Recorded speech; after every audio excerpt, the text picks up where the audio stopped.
The first sign that our quiet weekend at the lake was about to explode came while my wife was still brushing her teeth.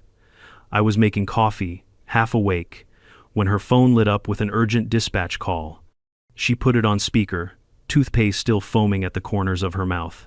"Ma'am, we've received a 911 report that a woman named Rachel Merritt is unlawfully occupying a residence at Lake Pine Estates.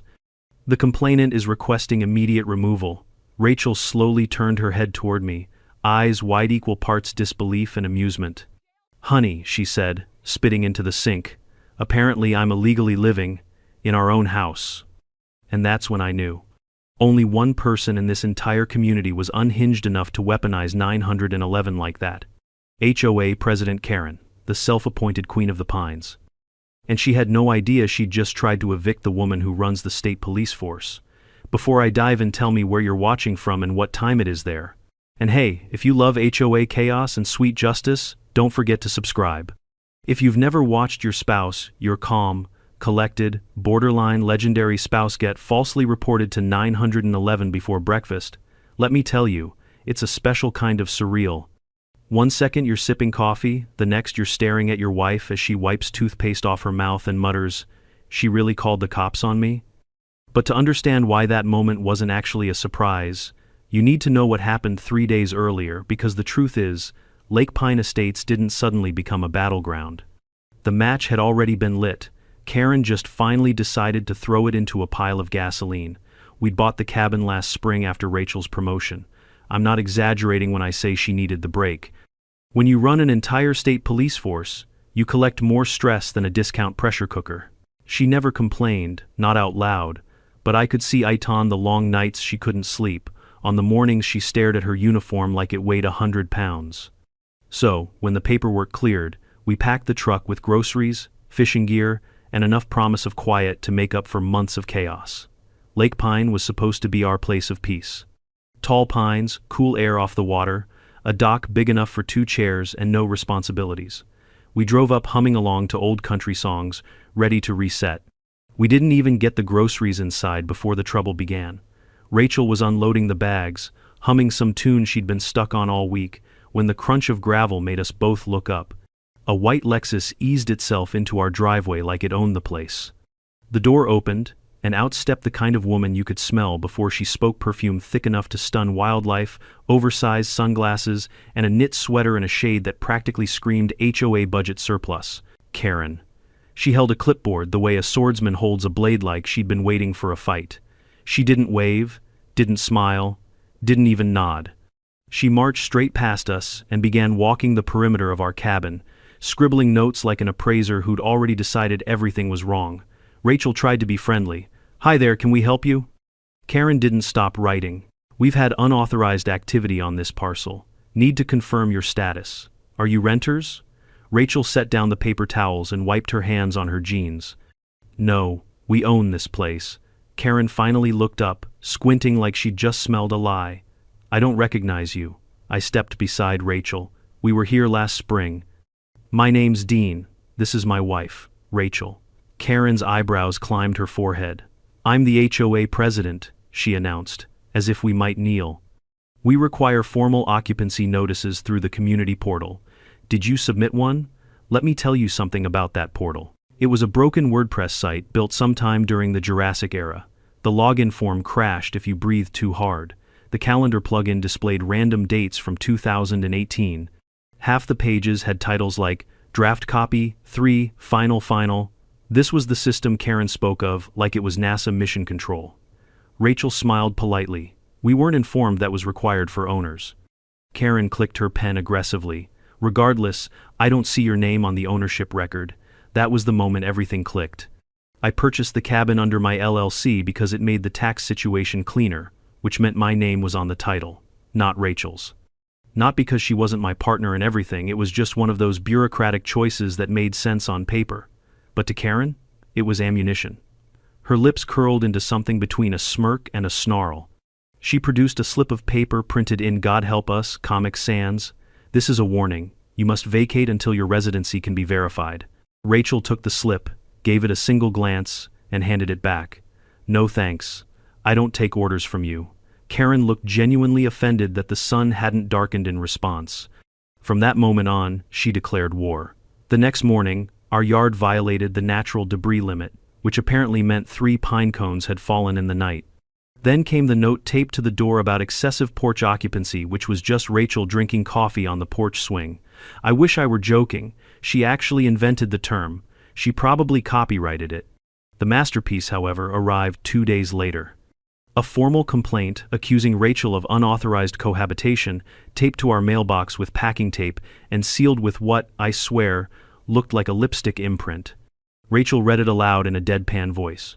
To whom it may concern, the unidentified female on premises must depart within 48 hours or face removal via local enforcement. I burst out laughing. Rachel didn't. This woman won't stop, she said quietly. She's going to push until she feels powerful. She was right.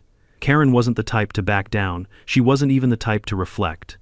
She was the type to double down until she either got her way or set something on fire, metaphorically or otherwise. By the morning Karen finally made the 911 call, we were more amused than shocked. Annoyed, sure, but surprised? Not even close. What we didn't know then, standing in our cabin kitchen, looking at each other over a cup of coffee and a phone call dripping with rookie terror, was just how far Karen was willing to go, or how spectacularly her little crusade would backfire. Because she wasn't trying to evict just anyone. She was trying to evict Commander Rachel Merritt, head of the entire state police force, woman with a direct line to the governor and more legal firepower in her phone than the HOA had in its entire archive. Karen had poked a dragon, and she had no idea the firestorm that was about to roll straight toward her. When the patrol cars finally rolled up our dirt road that morning, I was standing at the kitchen window with my coffee, watching the blue lights flicker between the trees like confused fireflies. The officers stepped out slowly, as if approaching a suspicious raccoon rather than a supposed home intruder. One read from a notepad he clearly didn't trust. The other kept glancing from the house to his partner, silently asking, "Are we sure we're at the right place?" Rachel opened the door before they even knocked. She didn't slam it open or stride out like some action hero. She just stepped into the doorway with a calm expression, the kind of steady, measured calm that scares people more than shouting ever could. "Good morning, gentlemen," she said. "I understand you're here to remove me from my own cabin." The younger officer blinked, like his brain had just blue-screened. "Ma'am, we received a 911 report claiming a trespass in progress. The complainant identified you by name."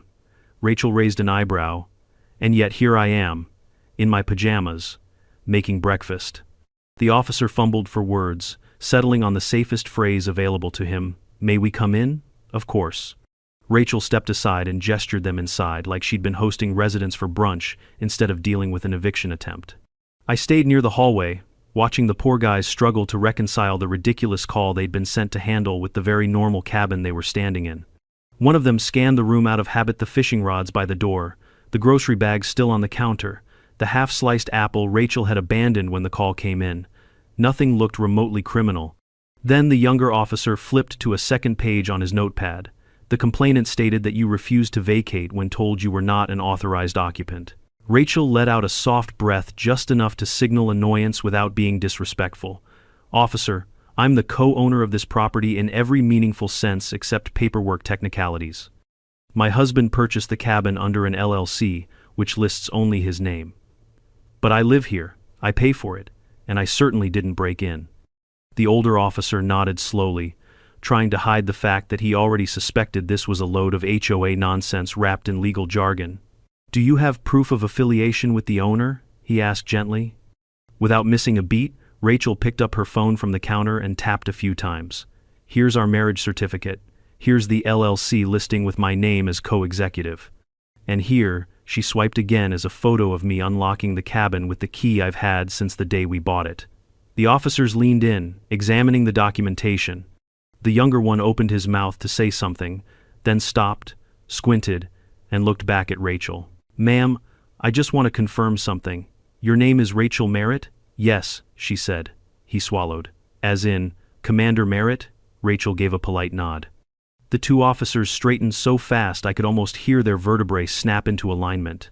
The older one removed his hat. The younger one looked like he might spontaneously combust from embarrassment. "Commander, ma'am, he said shakily. "We didn't realize we weren't informed." Rachel held up a hand. "Relax. You're just doing your job, and frankly I appreciate that you responded professionally, but I want something very clear on record." She picked up the remote and tapped the security feed onto the TV. Grainy footage appeared, Karen creeping around our cabin 2 days earlier, photographing our recycling bin like she was gathering intel for a garbage-based sting operation.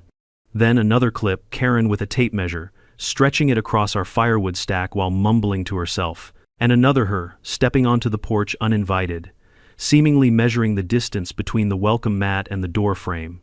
If Karen ever turned to crime, she'd have one hell of a head start on the surveillance skills. The older officer let out a long sigh. "That's trespassing," Rachel nodded. "And harassment. And misuse of emergency services if she called 911 claiming I was an intruder." "That's exactly what she did," the younger one admitted. "She said you were refusing to leave the property." Rachel crossed her arms. "I was refusing to leave my breakfast." The officers looked at each other, silently agreeing they'd been dragged into a circus. The older one finally said, "Commander, if you want to file charges—" "Not yet," Rachel interrupted, "but I do want a formal log of every call made to dispatch involving this residence from this point forward." "Of course," he said quickly, pulling out a form. As they filled it out, I watched Rachel. Not angry, not shaken, just coldly focused, like someone beginning to assemble a puzzle while already knowing exactly how it ends. When the officers left, they apologized 3 separate times. The younger one even asked if we wanted extra patrols, which Rachel politely declined. "I don't need protection," she said. "I need documentation." After they stepped off the porch, I closed the door behind them and leaned against it. "Well," I said, "that went better than expected." Rachel gave a humorless little smile. "Karen thinks this is a power struggle between her and a woman she believes doesn't belong here. She doesn't understand that she just put herself on a collision course with actual law." I nodded, but my stomach tightened. Because the 911 call wasn't the end, it was the beginning. That evening, long after the officers were gone and the sun dipped behind the pines, I sat with Rachel on the porch. The sky was cooling into that soft blue that only Lake Town seemed to master. The water was calm. The cicadas were humming. Everything looked peaceful, but Rachel wasn't looking at the lake. She was staring at the road. "She's coming," she murmured. And she was right. Around 8 p.m., Karen's Lexus crawled past the house. Not stopping, not waving, just watching, evaluating. The way a hawk watches a mouse hole before it strikes. I caught a glimpse of her face behind the tinted window-tight jaw, narrowed eyes, lips pressed into a line that could slice stone. Rachel didn't move. She didn't even blink. "She's trying to gauge whether she scared me," she said softly. "She wants to know if calling 911 rattled me." "Did it?" I asked. Rachel shook her head. "No, but it told me something important." "What's that?" "She's escalating. And she won't stop until something burns." I exhaled slowly. "Then what do we do?" Rachel finally turned to me, the porch light catching in her eyes like a spark. "We let her escalate," she said. "We let her climb as high as she wants." "Why?" "So she can fall from a height she'll never recover from." A chill ran through Menno. Fear, not dread, but that quiet, electric feeling you get when you realize someone has already seen 10 steps ahead. Because this wasn't just a petty HOA dispute anymore. This was a woman with no power trying to challenge a woman who carried the full force of the law behind her. A woman who dismantled drug rings, exposed corrupt judges, held the entire state's law enforcement chain in the palm of her hand. And Karen? Karen had a clipboard. It was never going to be a fair fight. If you've ever lived under an HOA, you already know this truth. Once a Karen feels embarrassed, she doesn't retreat, she reloads. And the morning after the 911 fiasco, I saw just how quickly embarrassment could turn into a full-scale crusade. The day started normal enough. I was frying eggs. Rachel was finishing her morning run, her hair still damp with mist from the lake when she stepped onto the porch. But the peace didn't last. At exactly 9:17 a.m., Karen's Lexus slithered past our cabin again, slower this time. Not the usual patrolling for imagined infractions speed, no, this was a reconnaissance crawl. The kind of drive someone does when they're building a story in their head. I stood at the window with my coffee. Second pass this morning. Rachel didn't even look surprised. She's checking if the police hauled me away last night. She really thought you'd be gone? She hoped fear would do what her fake authority couldn't. Rachel walked inside, grabbed her phone, and scrolled with the kind of sharp, precise focus that tells you she's not just reading, she's assembling evidence in her mind, slotting each piece into a mental folder labeled leverage. A second later, she held the screen out to me. It was an email. Subject line in all caps. Unauthorized occupant remains on property. Urgent action required. Sent by Karen to the entire HOA board, time-stamped 7:03 a.m. Didn't take her long, Rachel murmured. The email was a masterpiece of delusion. Karen claimed Rachel had verbally threatened her, refused to grant mandatory HOA inspections, and evaded rule enforcement. She'd even attached a blurry screenshot Rachel jogging past a pine tree captioned with a red arrow and the word loitering written in what looked like Comic Sans again. I burst out laughing. Loitering? On the road we pay taxes for? Rachel didn't smile. She's serious. And the more she loses face, the more dangerous she becomes. She wasn't wrong. By noon, a new email hit our inbox. This one wasn't from Karen. It was from the HOA treasurer, Greg, an anxious man who treated accounting spreadsheets like ancient scripture. It read, "Per recent complaints and community concern, the board will hold a special session this afternoon to review possible violations. Please prepare relevant documentation. No greeting, no signature. Just pure bureaucratic dread." I looked at Rachel. "You want me to come with you?" She shook her head. "No. This isn't a showdown. Not yet. Let her dig." When we arrived at the HOA clubhouse, Rachel walked inside while I stayed in the truck. The clubhouse always reminded me of a dentist's office converted into a library for people who yell about mulch depth, sterile, beige, and humming with passive aggression. Even from the parking lot, Karen's voice leaked through the thin walls. "She refuses to comply with our standards. She isn't registered. We cannot allow instability." Instability. That was her new favorite word. Another voice, probably Greg's, spoke up. "There's no legal basis to remove her, Karen. She's married to the owner." Karen snapped back. "She's unverified. We have rules." Then Rachel's voice, calm and cutting, floated through the air. "If words could file court motions by themselves, hers would. If I may," she began. "Not only am I married to the deed owner, but I am also formally listed as co-executive on the LLC that holds the property. And though I dislike bringing this up, I am also the head of our state's law enforcement division. So, unless this HOA plans on taking this matter to a real courtroom, I suggest we stop pretending this is anything more than personal." Silence. Not a respectful silence, a terrified one. Then Greg mumbled something about systems and protocols, trying desperately to keep the peace. Karen, of course, cut him off. "She's mocking our authority," Karen squawked. Rachel's voice turned sharp enough to shave the paint off the clubhouse walls. "Karen, the only reason this hasn't gone legal is because I assumed you were capable of stopping before you embarrassed yourself further.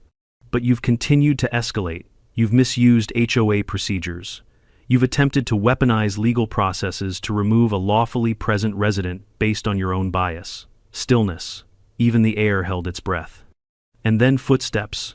The door opened, and Rachel walked back to the truck without a word.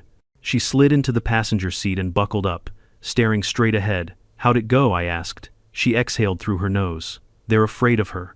Too afraid to vote, too afraid to stop her. They postponed the issue." Postponed? They want more documentation. In reality, she looked out the windshield. They're giving her rope. You think she'll hang herself with it? Rachel shook her head. "No. She'll try to drag me with her when she jumps." She wasn't exaggerating. That evening, while we sat on the porch, watching the sun dip behind the ridge, my phone buzzed. It was the insurance company. Someone anonymous, of course, had reported our cabin as an illegal rental property, a violation that could spike our premiums. "This woman," I muttered, rubbing my forehead. Rachel didn't react. She forwarded them the documentation instantly, and calmly, too calmly. That's how I knew she was angry. Rachel's anger was never loud, it was organized. The next morning, another notice arrived, this time from county zoning, demanding a septic inspection due to a noise complaint tied to possible misuse of utilities. Karen wasn't just throwing pebbles anymore. She was throwing bricks, and then she crossed the line. Saturday night, Rachel and I drove back from dinner in town. It was one of those quiet drives, windows cracked, pine air drifting through the truck. When we turned onto our road, everything looked normal, until we reached the cabin. Rachel froze. The front door was open, just a little, a hairline crack, just enough to feel intentional. She rushed forward. I followed, heart pounding. Inside, nothing was stolen, nothing was smashed. But someone had definitely been there. A framed photo of us face down, a drawer, the one where Rachel kept her off-duty badge pulled halfway open, a coat draped awkwardly over a chair instead of its hook. It wasn't a robbery. It was a message. Rachel pulled out her phone and spoke in a voice so measured it gave me chills. Activate incident report. Code red. Intrusion with civil escalation suspected. Secure location immediately. Her phone chirped acknowledgement. Then she turned to me. She crossed the line. The next morning didn't bring police sirens or apologies from the HOA. It brought a drone. A small black quadcopter hovered outside our second-floor window, staring at us with its tiny blinking red eye. Its buzzing filled the whole cabin, an insect made of malice. I pushed the curtain aside slowly. It tilted toward me like it recognized my face. Rachel didn't flinch. She sat at the dining table with her coffee, reviewing footage from the previous night's break-in like an attorney prepping a case. "We've got a new visitor," I said. She replied, taking a sip. "She's documenting us." "No, she's baiting us." I frowned. "You think she wants you to confront her? Give her something to use?" "She's desperate," Rachel said, eyes still on her screen, "and desperation makes people stupid." She forwarded the footage to several agencies with the kind of ease most people use when forwarding memes. Then she made a phone call, a short, surgical one. "Yes, I'd like to open a formal investigation into unauthorized access and harassment by a private HOA member using stolen emergency credentials." Stolen emergency credentials. She had proof. Karen wasn't just meddling. She'd used a restricted access master key, the kind HOAs were supposed to safeguard like Goldtoe get into our house. And just like that, everything shifted. "Time to lay a trap," Rachel murmured, sliding her phone aside. "She wants escalation? Let's give her something she can't climb out of." I didn't know what she meant yet, but I knew Karen was about to learn the difference between playground power and real authority. Because Rachel wasn't out for revenge, she was out for accountability. And she was done holding back. The thing about Rachel, something Karen never understood, is that she doesn't rush. She doesn't flail. She doesn't react emotionally, even when someone breaks into our home or circles it with surveillance drones like a vulture looking for weak spots. When Rachel moves, she moves with intent. Every step measured. Every action preloaded with purpose. And Karen, in her delusion, thought she was the one playing chess. The morning after the drone incident, I found Rachel at the dining table, surrounded by documents, screens, and a steaming mug of black coffee. She was reviewing the footage from the break-in with the intensity of someone studying the final piece of a puzzle she'd already begun assembling in her mind days ago. "She's escalating faster than I expected," Rachel murmured without looking up. "Which part?" I asked. "The break-in? The drone? The insurance fraud?" "All of it," she said. "People like her always escalate when their authority is challenged. But breaking into a state official's home?" She paused the video on a blurry figure, Karen's sweater, unmistakable in its HOA-approved pastel. "That tells me she thinks she's untouchable." I rubbed my face. "So what now?" Rachel tapped the screen once. Now I stopped letting her dictate the pace. Before I could ask what that meant, a car door slammed outside, then another. I walked to the window and peeked out just in time to see Karen marching down our walkway like she owned every inch of gravel beneath her expensive flats. And she wasn't alone. Trailing her was a young man in a cheap suit carrying a leather briefcase so oversized it swallowed half his torso. He looked like the kind of lawyer who had passed the bar on his 6th attempt, only to immediately specialize in giving terrible advice. Karen pounded on the door without hesitation. Rachel stood, smoothing the front of her shirt. "Let's do this," she said, opening the door with a smile that should have been installed in a museum under weapons of quiet destruction. Karen didn't smile back. She thrust her hand dramatically toward the lawyer. "Tell her," she ordered. The young man stepped forward, clearing his throat with the confidence of a houseplant. "Ma'am, I'm Stephen, representing the HOA's legal advisory team. We've drawn up a cease and desist order regarding your conduct and unauthorized presence within the HOA jurisdiction. If you refuse to comply. Rachel lifted one hand, barely an inch. Stephen froze mid-sentence. Stephen, she said quietly, let me stop you right there. Even I took a tiny step back. She continued, first, I have already filed complaints with several state agencies regarding Karen's behavior. Complaints that include criminal trespass, unlawful surveillance, and misuse of emergency entry keys. She nodded toward the drone controller in Stephen's other hand, the one Karen had clearly shoved at him like evidence. Second, this property falls outside the enforcement reach of the HOA bylaws due to its LLC corporate structure and jurisdictional classification. I verified that with county records this morning. Stephen's expression creased. Karen's jaw clenched. And finally, Rachel stepped forward, her voice calm enough to chill the air. I'm not just a resident. I am Commander Rachel Merritt, director of this state's law enforcement division. So unless you have a court order signed by a judge, what you're holding is just stationary with ambition. Stephen swallowed like he was trying to digest a boulder. Karen, of course, chose the worst possible moment to double down. Your position is irrelevant, she snapped. You represent a threat to community order. You don't respect our authority. Rachel turned her head just slightly. Authority comes from law, Karen, not from clipboards. The air went quiet. Then Rachel held out her palm. The drone controller, she said. Karen blinked. What? Now. Every ounce of color drained from Karen's face. She hesitated, then slowly, very slowly pulled the black controller from her purse. Rachel took it, flipped the switch, and powered it down with the finality of a guillotine dropping. Unauthorized surveillance device neutralized, Rachel said softly. Stephen looked like he wanted to drop into a hole and never return.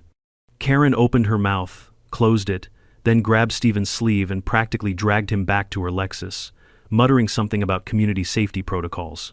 When they were finally gone, I let out the breath I'd been holding. Was that legal? I asked.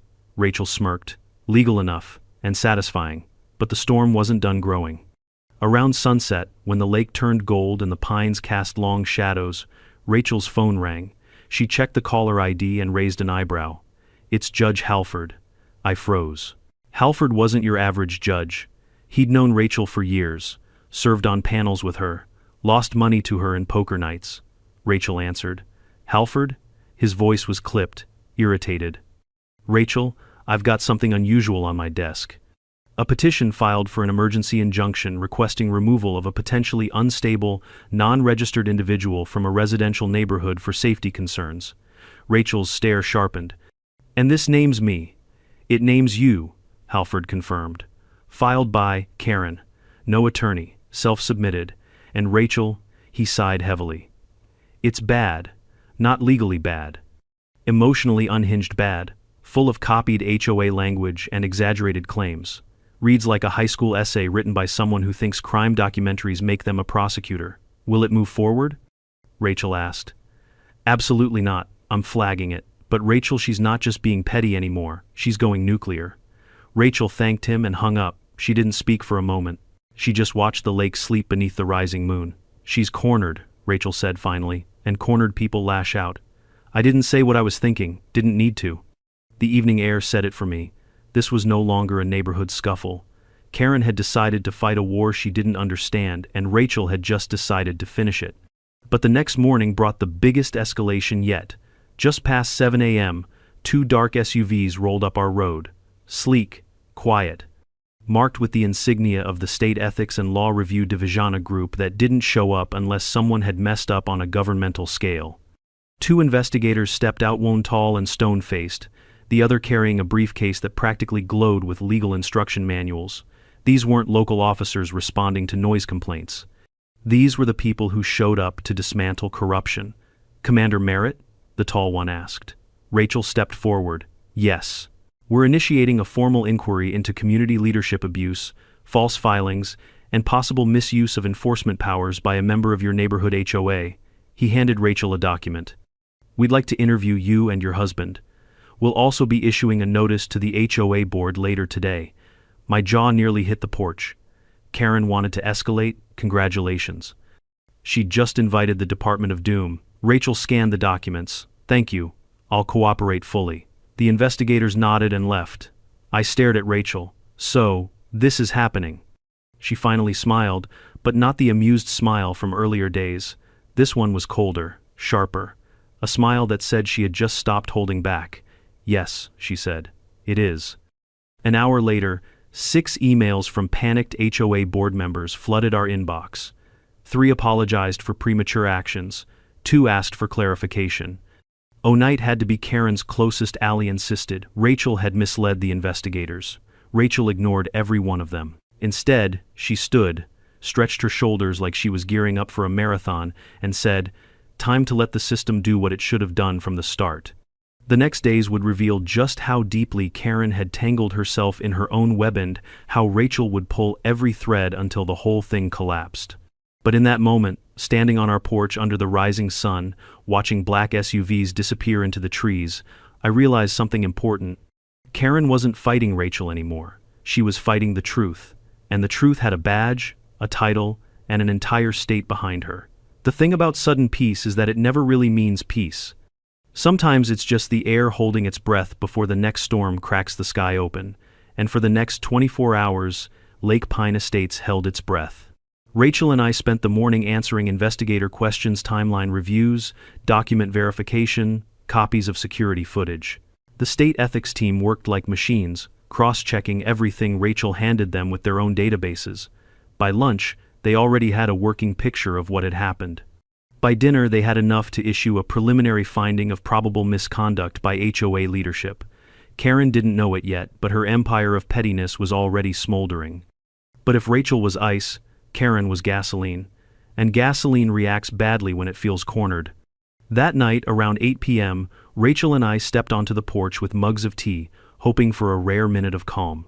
The lake reflected the moon like polished steel. The pines were whispering in the breeze. For a moment, it almost felt like the cabin had returned to what it was supposed to be: quiet, safe, ours. Then we saw the Lexus. It was parked half a block down, engine running, headlights off, pointed directly at our home like a predator watching prey. Karen sat inside, phone pressed to her ear, face lit by its glow, the kind of tight, strained expression someone wears when they're scrambling for an escape route. "She's planning something," Rachel murmured, barely above a whisper. "More complaints?" I asked. Rachel shook her head. "Not complaints. Strategy." I watched Karen's SUV for another moment. "You were right. I usually am," she replied, taking a sip of tea. "Next time she won't call local police. She'll try to escalate to something bigger." I glanced sideways. "So what do we do?" "We let her," Rachel said. "The higher she climbs, the harder she falls." Her voice didn't carry anger, just certainty.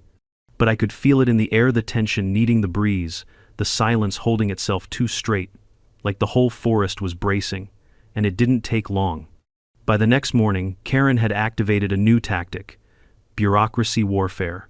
We woke to an inbox full of HOA board emails. Karen had drafted a complaint accusing Rachel of refusing inspection, intimidating the HOA president, violating occupancy codes, and my personal favorite, creating a hostile environmental presence. I think she meant environment, but the typo somehow made it worse. The board, terrified of being caught ignoring her, again, scheduled yet another emergency session. Rachel didn't even sigh. "She's trying to bury me in paperwork." I skimmed the email. "Is that possible? For normal people? Yes. For me?" Rachel gave a dry smile. "Not a chance." She attended the meeting alone again. This time I offered to come twice. She refused twice. "She wants to isolate me," Rachel said. "Let her think she has." I watched her walk into the clubhouse, the same beige, soul-sucking building where they held potlucks and petty grievances, with equal seriousness, and I waited. From the truck, I could hear the muffled chaos. Karen's voice rose like a siren. She ignored the required occupancy check. She refused to let me into the property. She displayed aggression. Someone cut her off. The treasurer, maybe. We saw no aggression. Karen snapped. "She's not registered." Then silence. A long one. Rachel's voice broke it, soft, calm, precise.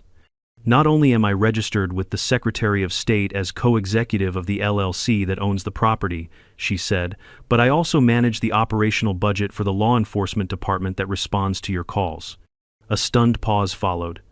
Then Rachel continued, voice sharp as winter.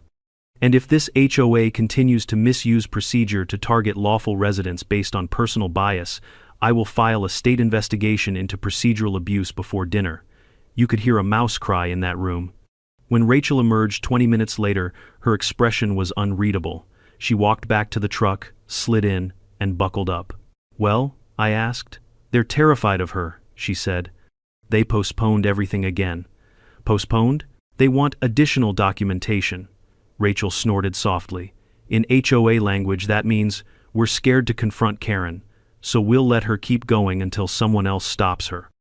"Which means," I pressed. Rachel looked straight ahead. "Which means Karen is going to get worse." And she did. That evening I got a call from our insurance provider.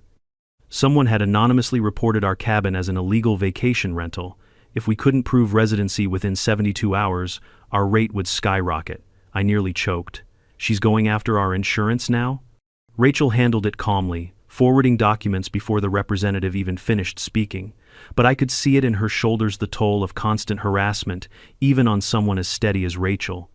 It didn't end there. The next day, zoning inspectors emailed. A noise complaint tied to possible septic malfunction had triggered a review request. Karen wasn't just poking at us, she was weaponizing every system she could reach. But Karen's biggest mistake came that weekend. We returned from dinner in town just after dark. Rachel stepped onto the porch first, keys in hand, and stopped.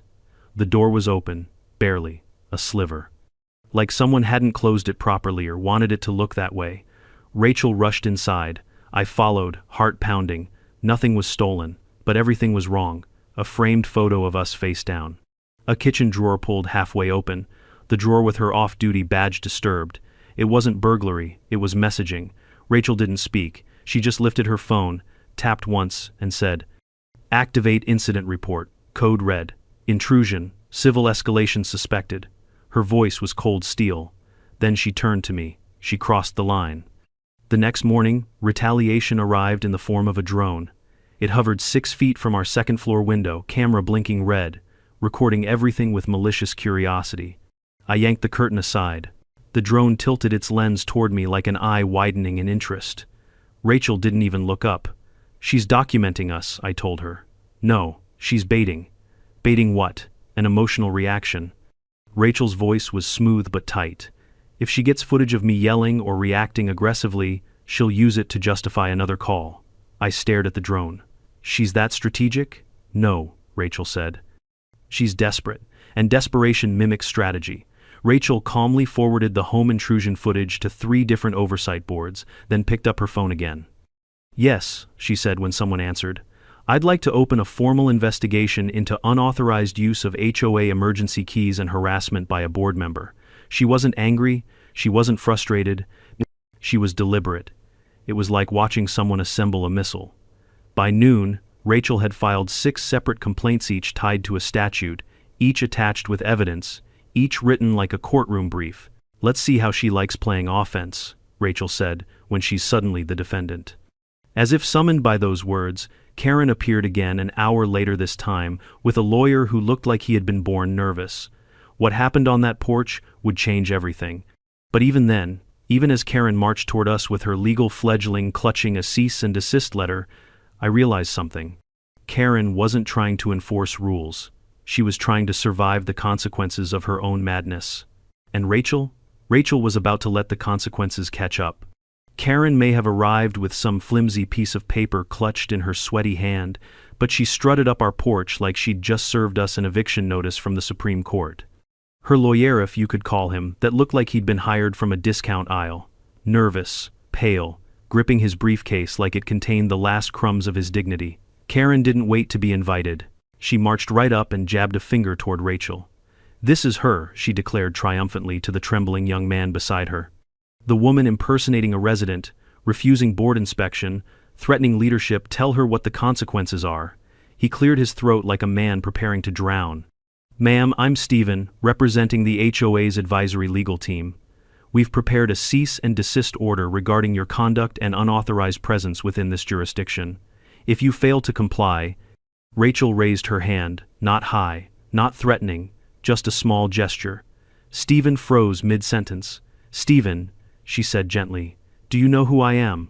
His eyes darted to Karen, who nodded with the frantic enthusiasm of someone trying to telepathically transmit lies. "She's a non-compliant resident," Karen hissed. Rachel ignored her.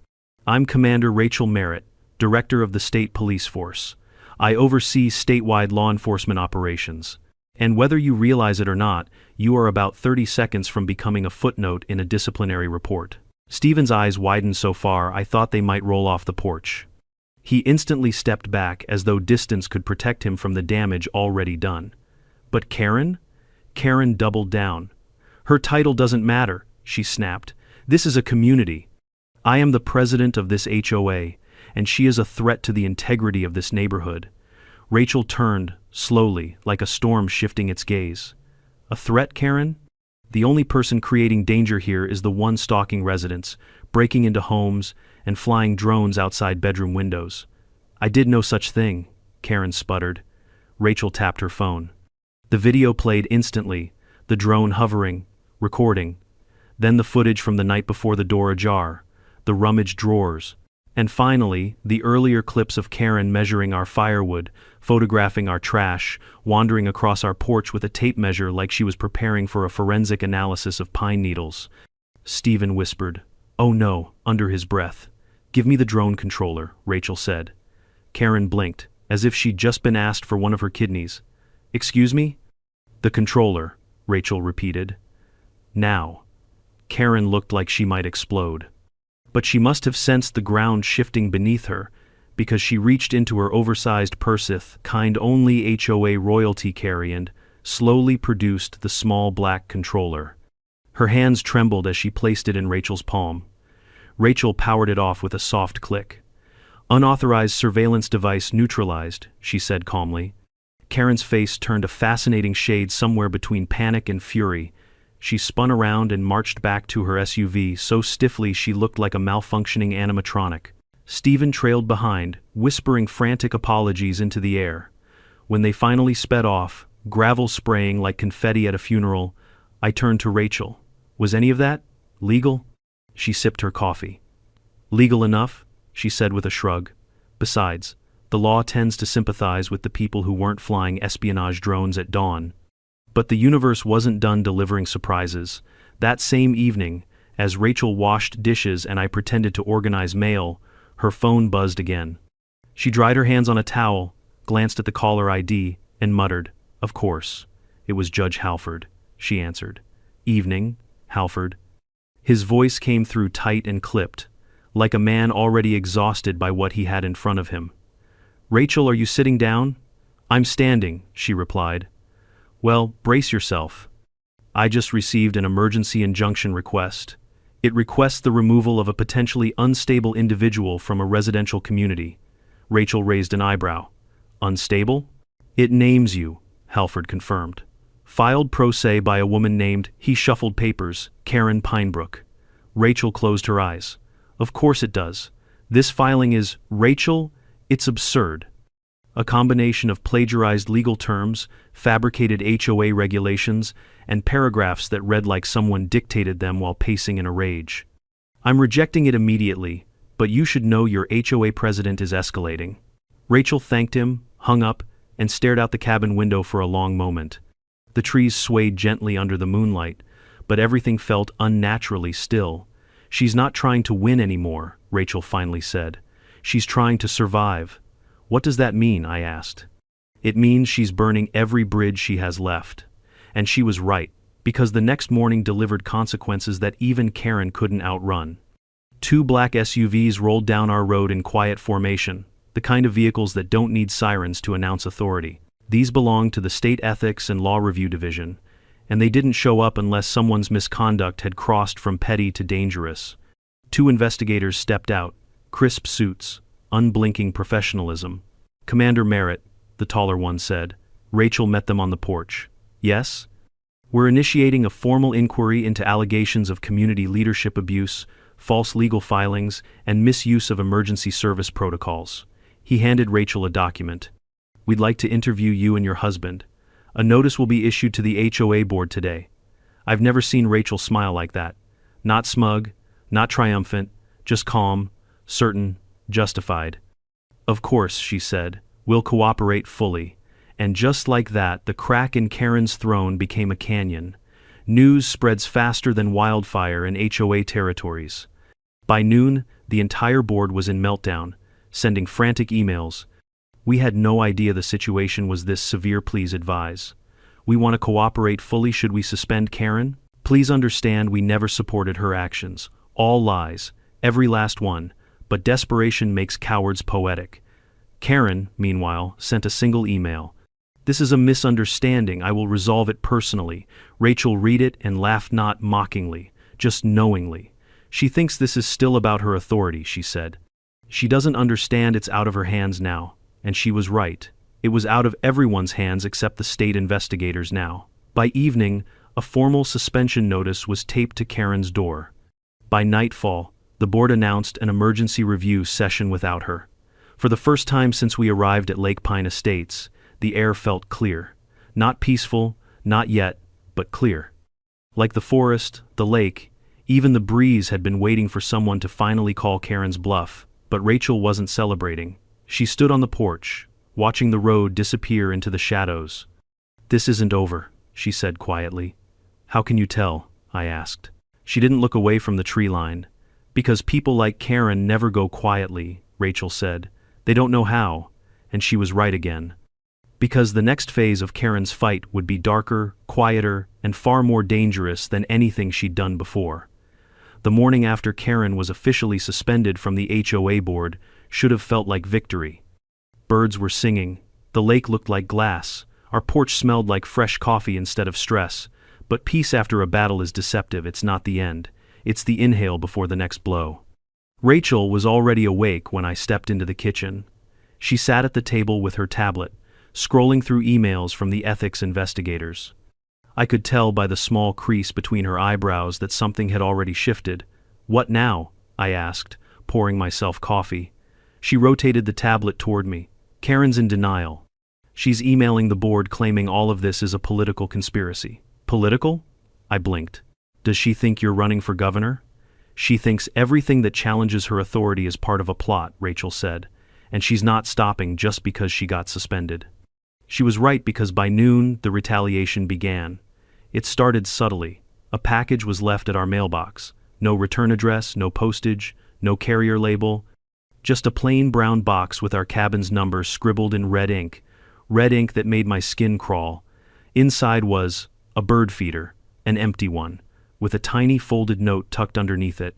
You might have won the board, but you don't control me. I'm everywhere. I handed it to Rachel like it was radioactive. She studied the handwriting calmly. She's testing boundaries, seeing if she can scare us off balance. But with bird feeders? It's symbolic, Rachel said.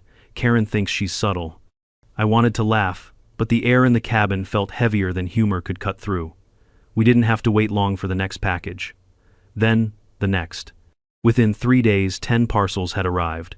Gardening gloves, a hose nozzle, a half-bent wind chime, a packet of seeds, all useless, all untraceable, all intentionally unsettling. But package number 10, that one changed everything. It looked identical to the others. Same sloppy handwriting, same suspicious lack of postage. But when Rachel opened it, she froze. Inside was a cheap notebook. Inside the notebook were pages of printed accusation, emails, fabricated spreadsheets showing fake financial crimes, false allegations of tax evasion, and screenshots from unknown accounts. At the end of the packet was a single page. You're not the only target. Then we heard a knock. It was Vince's quiet, soft-spoken neighbor from 2 houses down. A gentle man who kept to himself, ran his accounting business out of his basement, and had a peaceable air about him. But now he stood on our porch pale as paste, shaking so hard the paper in his hand trembled like leaves in a storm. Rachel, he whispered, voice cracking. 2 got this. He held out an email. Someone sent this to 3 of my clients. Rachel took the paper and silently read it. I read over her shoulder. It was a detailed accusation claiming Vince had been embezzling funds and falsifying tax documents. It included fake spreadsheets obvious to anyone who knew accounting, but terrifying to his clients. She's expanding, Rachel murmured, trying to destabilize the people around us. Why me? Vince choked. What did I do? Rachel put a hand on his shoulder. You exist. That's all it takes for people like her. She's trying to isolate us, make others fearful, turn everything into chaos. Vince swallowed hard.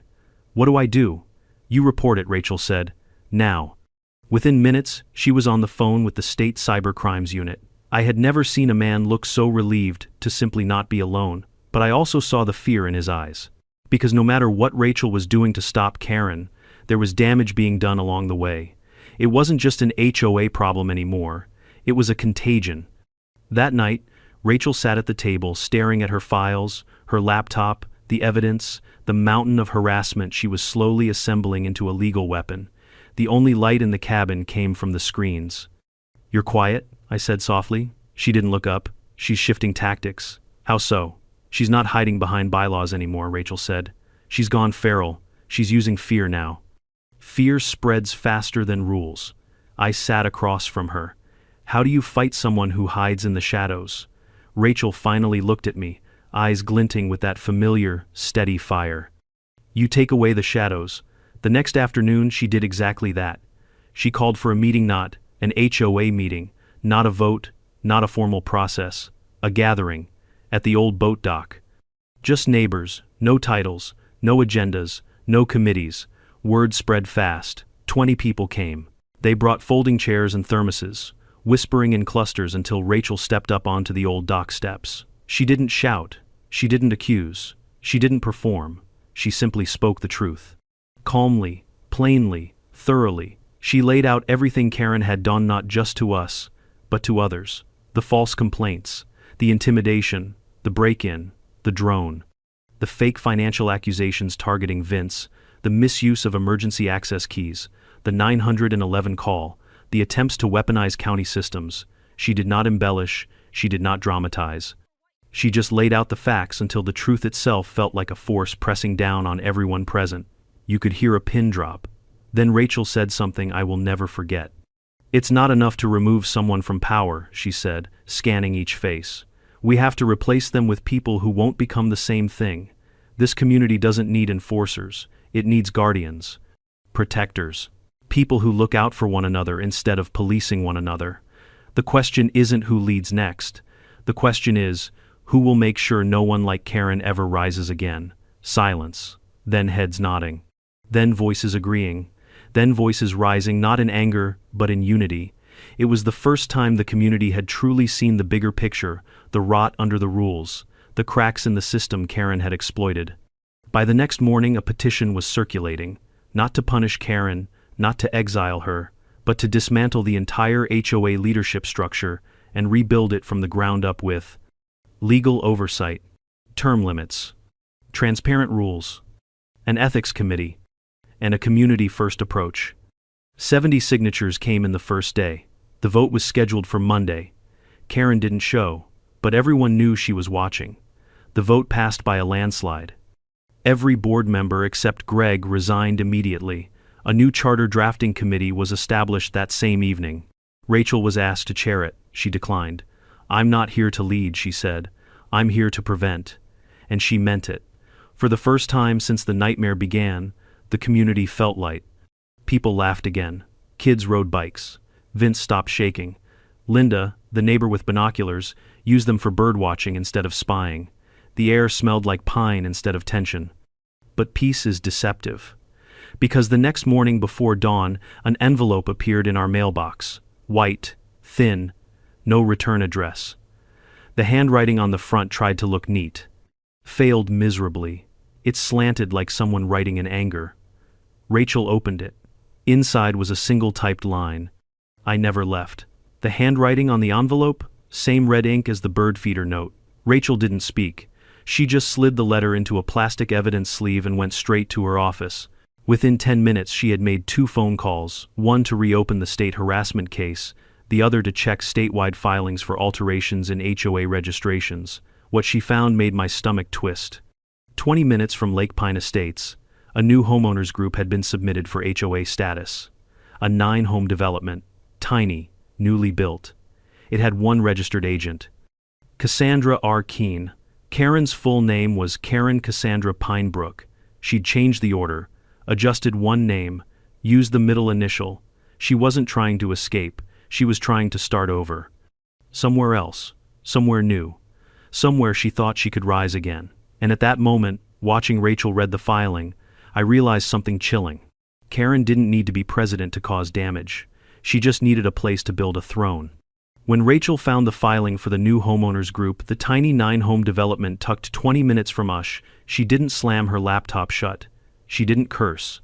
She didn't even blink. She just stared at the name, Cassandra R. Keene, a recycled identity, a rearranged signature, a loophole masquerading as reinvention. "Karen," she murmured, voice flat as stone, "you clever, desperate little tyrant." I leaned over her shoulder. "She's starting a new HOA?" "No," Rachel said. "She's trying to start a new kingdom." "What do we do?" Rachel clicked her pen once, just once. It was the sound she made when she transitioned from thinking to strategizing. And if Karen had been anywhere near that cabin at that moment, she would have felt the temperature drop. "We make sure she never gets the crown again." She gathered her files, her tablet, and the evidence binder she'd meticulously built, the one that now weighed as much metaphorically as it did physically. "Come on," she said, "we're taking a drive." The sun was sinking by the time we reached the new development. The road snaked along the western ridge before it opened into a half-completed cul-de-sac with freshly poured driveways, crisp house frames, and contractors hauling plywood under the fading evening light. And standing in the middle of it, wearing a crisp white blouse, pencil skirt, sunglasses, and her trademark sense of undeserved authority, was Karenine. Now she looked different, sharper, harder. Her hair was pulled into a tight bun, her clipboard gleamed like a weapon, and she was giving orders to 2 bewildered contractors like she owned the place. Rachel parked the truck but didn't step out. She just watched. "Are you going to talk to her?" I asked. Rachel shook her head. "No need." As if sensing our presence, Karen turned. The moment her gaze locked onto us, she froze. Her jaw twitched. She straightened her blouse. But Rachel didn't move. She simply observed her like a field biologist watching a wounded predator attempt to claim new territory. Karen held her clipboard a little tighter, her lips pressed into a thin, fearful line. Then she spun around quickly and pretended to review a blueprint as though we didn't exist, but her body language told the truth. She knew she was exposed. We drove home in silence. Back at the cabin, Rachel worked late. She filed an injunction request, not to destroy the new homeowners group, not to punish Karen, not to take revenge, but to review Karen's application under fraud prevention protocols tied to her misconduct from Lake Pine Estates. "If she wants a throne," Rachel said, sliding documents into neat stacks, "she can try to build one, but she's not bringing her poison to anyone else." The next few days unfolded like watching a chessboard when one player doesn't realize the game is already over. The state's advisory panel cross-referenced Karen's filings. Her real name and her new name matched enough for suspicion. Her previous misconduct was officially documented. And finally, the system Rachel had helped fortify did the work for her. A statewide advisory was issued. Any individual found guilty of abuse of power in neighborhood governance will be flagged for review under any subsequent leadership filings, including those submitted under modified names or alternative legal identities. Karen's new HOA application was placed under immediate audit. Her funding froze, her title transfers halted, her leadership eligibility suspended indefinitely. She didn't know Rachel was behind it. She would just feel the world tighten around her again. The morning the audit notice arrived, Rachel didn't smile. She just nodded. Good. The system works when someone forces it to. Life at Lake Pine Estates began to settle. The new board formed. Real oversight returned. People stopped whispering. The air smelled like pine instead of stress. And for the first time in weeks, things felt almost normal. Neighbors waved again. Kids played on the gravel road. Vince started baking bread like nothing had ever happened. Even Linda's binoculars were pointed at actual birds. Rachel stepped back from the spotlight entirely. She declined every leadership role, told everyone she wasn't there to build power, only to prevent it. She helped draft clearer bylaws. She helped set term limits. She added clauses about emergency access keys, privacy rules, and penalties for abuse of power. And over time, the cabin felt alive again. But trauma doesn't vanish. It leaks. It lingers. And one ordinary afternoon, months later, that lingering fear resurfaced. I went out to grab the Mila simple habit that no longer made my stomach twist. Bills, a grocery flyer, a circular, a random coupon. Nothing strange. Then I saw it. A small white envelope, no stamp, no return address, just our address, handwritten in that same slanted, angry script. My stomach tightened. I handed it to Rachel without a word. She opened it with surgical calm. Inside was a single-page photocopy of a court document. It was the final denial of Karen's petition to regain eligibility for community leadership positions. At the bottom of the page was a bold line: "Due to verified misconduct, the applicant shall remain permanently barred from neighborhood governance roles under current statute." No note, no threat, no signature, just evidence of a door closing forever. Rachel read it once, folded it neatly, slipped it into the back of her file drawer, the drawer she hoped never to open again. I watched her closely. "How do you feel?" She exhaled slowly, not triumphant, not victorious, just clean, like we removed something toxic before it spread. We sat on the dock later that night, legs dangling over the lake's edge. The moonlight shimmered across the ripples. Crickets sang. A cool wind brushed past us, not carrying threat, just quiet. Rachel leaned against me, her shoulders eased.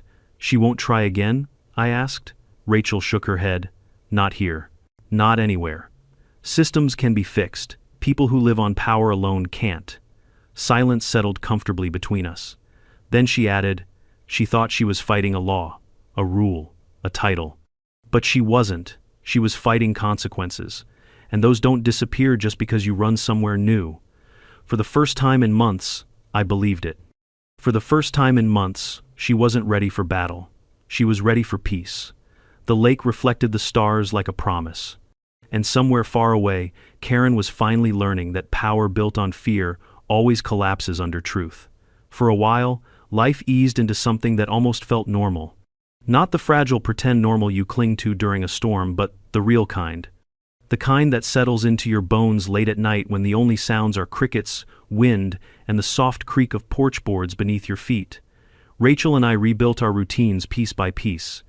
Coffee on the porch, walks by the lake, dinner without checking windows, nights without reviewing footage, mornings without bracing for chaos. It felt like we'd reclaimed something, not just our home, but our breath. But the thing about living through someone like Karen is that you don't ever truly forget. Trauma is stubborn. It lives in memory like a shadow in your periphery. You don't always see it, but you feel when it moves. You anticipate its shape, its weight, its return, and sometimes it returns in ways you never expect. It started with the smallest thing, a smell. Pine resin. Nothing unusual. We lived in a forest. But the scent hit me differently that morning as I stepped out to the porch.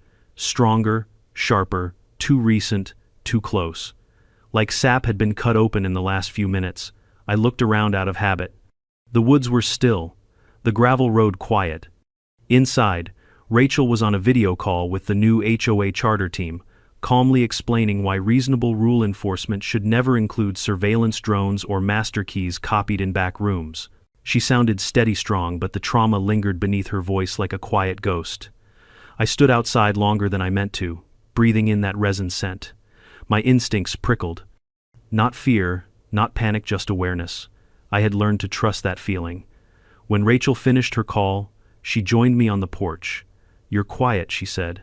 "Do you smell that?" She inhaled. "Pine. What about it? It's fresh." She gave me a small smile.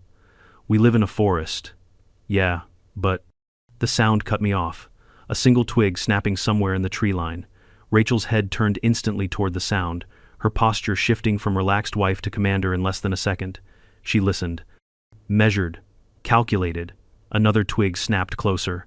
We both stared toward the trees, waiting for a figure to emerge. No one did.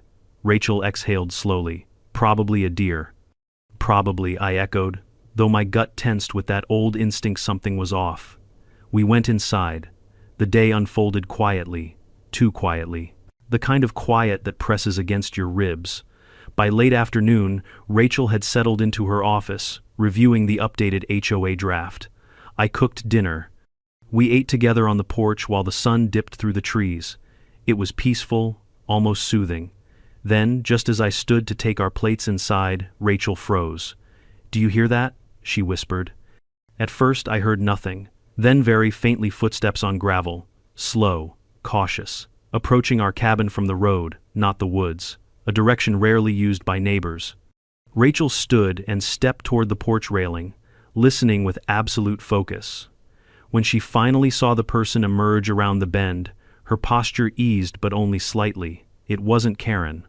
It was Greg, the HOA treasurer, the only board member who hadn't fled during the collapse. He held a clipboard against his chest, but he didn't walk like someone bringing paperwork. He walked like someone carrying regret. He stopped at the bottom of our porch steps. "Evening," he called gently. Rachel stepped forward. "Greg, everything all right?" He nodded hesitantly. "Yes and no. I hoped we could talk." Rachel motioned for him to come up. He shook his head. "I'll stay down here. This is more apologizing than asking." Rachel crossed her arms. I stood behind her. Greg swallowed and began. "We failed you," he said simply. "We failed this community.